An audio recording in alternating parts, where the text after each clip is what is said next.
ఎక్కడైనా ల్యాండ్ పై ఇన్వెస్ట్ చేయాలని అనుకుంటున్నారా? అయితే ఫ్యూచర్ సిటీలో ఇప్పుడే ల్యాండ్ తీసి పెట్టుకోండి. పూర్తి వివరాలకు మాకు కాల్ చేయండి.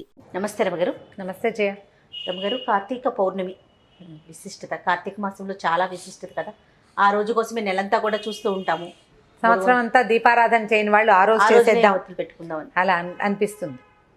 అయితే ఇది ఏడాదంతా మానేసి ఆ ఒక రోజు చేస్తే సరిపోతుంది కాదు. ఒకవేళ కుదరకపోతే ఆ రోజు చేసుకోవచ్చు. కార్తీక పౌర్ణమి నాడు చంద్రుడు చాలా ప్రశాంతంగా ఉంటాడు, ప్రసన్నంగా ఉంటాడు. వెదరు అట్మాస్ఫియర్ చాలా బాగుంటుంది. మామూలుగా శరత్కాలమే చాలా అనుకూలమైన కాలం. ఇది ఉపాసనా కాలం కదా కార్తీక మాసం. సో పౌర్ణమి నాడు పగలు ఉపవాసం ఉండి రాత్రికి చంద్రోదయం అయ్యాక దీపారాధన చేసుకుని శివారాధన, అమ్మవారిని ఆరాధించడం, విష్ణు ఆరాధన కూడా చేయొచ్చు. ఈ దీపాలు ఒత్తులు వెలిగించుకుని తర్వాత భోజనం చేయటం. ఈ రోజున చేసేటువంటి దేవాలయ దర్శనం కానీ, దీపారాధన కానీ, తర్వాత నది కానీ సముద్రంలో కానీ స్నానం చేయటం. సముద్ర స్నానం చేస్తారు తెల్లవారుజామున కార్తీక పౌర్ణమి నాడు. మామూలుగా పౌర్ణముల్లో సముద్రాల దగ్గరికి వెళ్ళం మనం. అవునవును. ఈ ఒక్క కార్తీక పౌర్ణమికి మాత్రం సముద్ర స్నానం చాలా విశేషంగా చెప్తారు.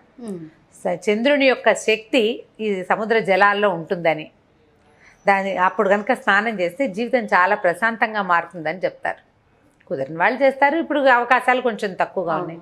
నదిలో స్నానం చేయటం, ఇంకా లేకపోతే వాపి కుపతటాకులు మనకు చెప్తారు కదా, నువ్వు ఈ బావి ఏదైనా చిన్న చెరువు అలాంటి చోటైనా సరే ఎక్కడైనా సరస్సుల్లో స్నానం చేయటం విశేషమైన ఫలితాన్ని ఇస్తుంది. సరస్సు తీరంలో చేసేటువంటి దాన ప్రక్రియ కూడా చాలా అద్భుతమైన ఫలితాన్ని ఇస్తుంది.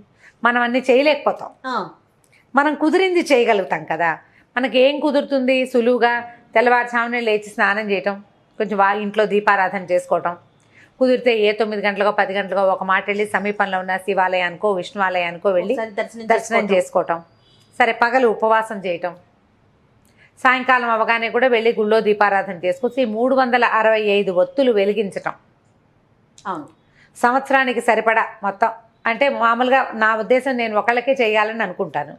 భార్యాభర్త ఇద్దరికి చేయాలని మనం నిరుడు కూడా ఇదే పాయింట్. మీరు ముందు ఒకళ్ళకే చెప్పారు, తర్వాత ఇద్దరు చేసుకోమన్నారు, ఎందుకమ్మా? అలాంటివి చాలా మంది అడిగారు. సాధారణంగా అయితే ఇంటికి ఒక దీపారాధన అని అనిపిస్తుంది నాకు. చాలామంది పెద్దవాళ్ళు ఇద్దరికీ చేసుకోండి అని చెప్పడం వల్ల సరే అలాగే చెప్పాం. మన వెసులుబాటు, మన ఇంట్లో అలవాటు, మన మనసుకి నచ్చింది, మనం అలా చేయదలుచుకున్నాం. అప్పుడు 365 ఒత్తుల్ని కొంచెం చక్కగా కట్టగా కట్టి వాటిని కొంచెం ఉదయమే కనుక ఆవునేతిలో నానబెట్టి, నూనెలో కానీ ఆవునేతిలో కానీ కొంచెం నాననిస్తే ఒత్తులు నిలిచి వెలిగి కాలుతాయి. ఈ 365 ఒత్తులు వెలిగించుకోవచ్చు. తర్వాత ఏమో ఈ జ్వాలా తోరణం అవి చేస్తారు. దేవాలయాల్లో ఏం చేస్తారంటే, ఈ శివాలయాల్లో హెచ్చుగా కనిపిస్తుంది, వాకిలి వైపు శివుడిని, అమ్మవారిని, అయ్యవారిని ఇద్దరిని ఊరేగిస్తారు. ద్వారం దగ్గర పైన గడ్డితోటి బంధనంలాగా కట్టి అది వెలిగిస్తారు. ఆ వెలుగుతున్న జ్వాలల కింద నుంచి స్వామివారితో పాటు మనం కూడా నడవటం అనమాట. రథోత్సవం కానీ పల్లకి ఉత్సవం కానీ చేసి స్వామివారు అయ్యవారితో పాటు, అమ్మవారు అయ్యవారితో పాటుగా మనం కూడా ఆ జ్వాలల కింద నుంచి నడిచి లోపలికి వెళ్తే దేవాలయ దర్శనం చేస్తే అమోఘమైన ఫలితం ఉంటుందని, ఏడాది నుంచి ఉన్నటువంటి చీడపీడలు నశిస్తాయని, గ్రహదోషాలు తొలుగుతాయని స్వామితో కలిసి మనం దాంట్లో నుంచి వెళ్తాం అనమాట. ఆ జ్వాలా తోరణంలో నుంచి చేయొచ్చు మనకు అవకాశం ఉంటే, లేదా మనకి ఎంత అవకాశం ఉంటే అంతగా చేయటం. ఇందులో చంటి పిల్లలు, తల్లులు, గర్భవతులు, బాలింతలు, వృద్ధులు, అనారోగ్యంతో ఉన్నవాళ్ళు వీళ్ళందరూ ఉపవాసం చేయాలనే విధానం పెట్టుకోబోకండి. నాకు ప్రెగ్నెన్సీ, నేను ఉపవాసం చేశాను, నా ప్రెగ్నెన్సీ నేను దీపం పెట్టచ్చా, అలాంటి ఆలోచనలు చేయొద్దు. శరీరం పర్మిట్ చేస్తే ఏదైనా చేయండి. శారీరకంగా అంత శక్తి లేనప్పుడు ఇది చేయకపోతే ఏదో అయిపోతుంది అనుకోకూడదు. ప్రధానమైంది అనుమానాలు. ఇప్పుడు ఒకవేళ ఉపవాసం చేయలేము, దీపారాధన చేసుకోవాలని ఉందనుకో, పొద్దున్న దేవుడికి దండం పెట్టుకుని దీపం పెట్టుకుంటామా, అప్పుడు నైవేద్యం పెట్టిన ఏ పదార్థాన్నైనా మనం తినచ్చు. అది కూడా ఉపవాసం కిందకే వస్తుంది. అదొక పద్ధతి. వేరే ఏమి తినద్దు, ఇంకా నైవేద్యం మాత్రమే. నైవేద్యంగా పెట్టిన పదార్థాన్ని తీసుకొని పొద్దున ఏదో నైవేద్యం పెడతారు, మధ్యాహ్నం ఇంకోసారి తినాల్సి వస్తే నైవేద్యం పెట్టింటే డబ్బాల నుంచి వేరే తీసుకు తినద్దు. పళ్ళు ఇంట్లో ఉన్నవి దేవుడికి నైవేద్యంగా సమర్పించండి, అవి తీసుకోండి. పెందరాళ్ళే దీపం పెట్టుకోండి. చంద్రోదయం ఏముంది, 5:30కే అయిపోతుంది. అవును, చీకటి పడగానే సూర్యాస్తమయం అయ్యాక మన లెక్క. సూర్యాస్తమయం అవ్వగానే ఈ ఒత్తులు వెలిగించుకుని దండం పెట్టుకోవచ్చు. దేవాలయ దర్శనం 7 నెలలు దాటిన గర్భవతులు సాధారణంగా దేవాలయాలకి వెళ్ళొద్దని చెప్తాం. ఆ తొక్కిసలాట, నడక, మెట్లు ఎక్కటము, ఎగ్జైట్ అయిపోయి ఏదైనా ఇబ్బంది పడతారు. కాబట్టి 7వ నెల వస్తే పురుటితో సమానం కాబట్టి ఎప్పుడైనా పురుడు రావచ్చు కాబట్టి వెళ్ళొద్దంటారు. 7th మంత్ వచ్చిన వాళ్ళు ఈ ప్రయత్నాలు పెట్టుకోకండి. సింపుల్గా దీపం ఇప్పుడు 365 ఒత్తులు వెలిగించక్కర్లేదు. మామూలుగా దీపారాధన చేసుకున్నా అదే ఫలితం లభిస్తుంది. అంత పెద్ద ఇబ్బంది ఏం లేదు. ఇది కూడా చేయొచ్చు. ఇది ఒక అమోఘమైన క్రియ. చేయగలిగితే చేస్తాం, లేకపోతే దీపం పెట్టుకోండి. దీపం పెట్టిన ఫలితమైనా మనకి లభిస్తుంది కదా, అదైనా లభిస్తుంది. తర్వాత చలిమిడి, వడపప్పు, పానకము అలాంటివి పరమేశ్వరుడికి నివేదన చేసుకోవచ్చు. ఈ రోజునంటే కార్తీకంలో చేసేటువంటి ప్రతి పూజ కూడా కార్తీక దామోదర ప్రీత్యర్థంగా చేసి పరమేశ్వరుడికి అర్పిస్తాం. ఆయన ప్రీతి కోసం పూజ చేస్తాము, పరమేశ్వరుడికి అర్పిస్తాము. శివకేశవులు ఇద్దరు పూర్తిగా అభేదం, వాళ్ళ మధ్య ఏ తేడా లేదు. ఇవాళ చేసే రుద్రాభిషేకం, ఈ నెలలో చేసేది, అవన్నీ కూడా కార్తీక దామోదరుడికి ఇష్టం. అభిషేకం ఆయనకే చేయక్కర్లా, ఈయనకి చేసినా ఆయనకి నచ్చుతుంది. ఈ రోజున ధాత్రి తులసి కళ్యాణం మొన్న ద్వాదశి నాడు చేయలేకపోయామనుకోండి, ఈ రోజున తులసి చెట్టులోనే ఈ ఒక ఉసిరి కొమ్మని అంత మాత్రం కొమ్మని తీసుకొచ్చి స్థాపించుకుని ఈ రోజున తులసి ధాత్రి కళ్యాణం జరిపించవచ్చు. అక్కడే తులసి చెట్టు దగ్గర కూడా ఈ 365 ఒత్తులు వెలిగించడము, లేకపోతే ఓ 11 దీపాలు పెట్టి 365 మన ఇంట్లో లేదు, మన అత్తగారు చేయలేదు, మా ఇంట్లో అలవాటు లేదన్నారు, మీకు ఏదో చెయ్యాలని ఉంది, 365 చేయొద్దు, శుభ్రంగా 11 దీపాలు పెట్టండి. 11 దీపాలు పెట్టుకోవచ్చు కదా, జ్వాల ఇట్లా తోరణంలాగా కనపడుతుంది.